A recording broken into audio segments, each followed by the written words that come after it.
ડિંડોલી વિસ્તારમાં સર્જાયો ગમખ્વાર અકસ્માતના દર્દનાક સીસીટીવી સામે આવ્યા છે। બાળક રસ્તો ક્રોસ કરી રહ્યો હતો ત્યારે અચાનક ટેમ્પો પૂરપાટ ઝડપે આવ્યો હતો અને અકસ્માત સર્જાયો હતો। બેફામ ટ્રક ચાલકો હવે ક્યારે અટકશે?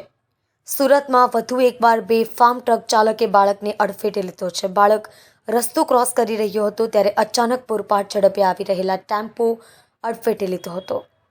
ટ્રક ચાલકની અડફેટે 6 વર્ષીય બાળકનો હાથ કપાયો છે। મંદિરે દર્શન કરી પરત ફરી રહેલા બાળકને ટ્રકે ફંગોળ્યો હતો, જેમાં ટ્રકનું આગળનું ટાયર બાળકના હાથ પર ફરી વળ્યું હતું। ઇજાગ્રસ્ત બાળક હાલ સારવાર હેઠળ ખસેડાયો છે। 7 બહેનો વચ્ચેના એકના એક ભાઈની આવી હાલત જોઈ આખો પરિવાર ચિંતામાં મુકાયો છે। સુરતના ડિંડોલી વિસ્તારમાં ગમખ્વાર અકસ્માત સર્જાયો છે। એક 6 વર્ષનો બાળક રસ્તો ક્રોસ કરી રહ્યો હતો ત્યારે અચાનક ટેમ્પો પૂર ઝડપે આવ્યો હતો અને બાળકને અડફેટે લીધો હતો। ટેમ્પાનું એક ટાયર બાળકના હાથ પર ફરી વળ્યું હતું। આગળનું પૈડું બાળકના હાથ પર ચડાવી દેતા બાળકનો એક હાથ શરીરથી છૂટો પડી ગયો હતો।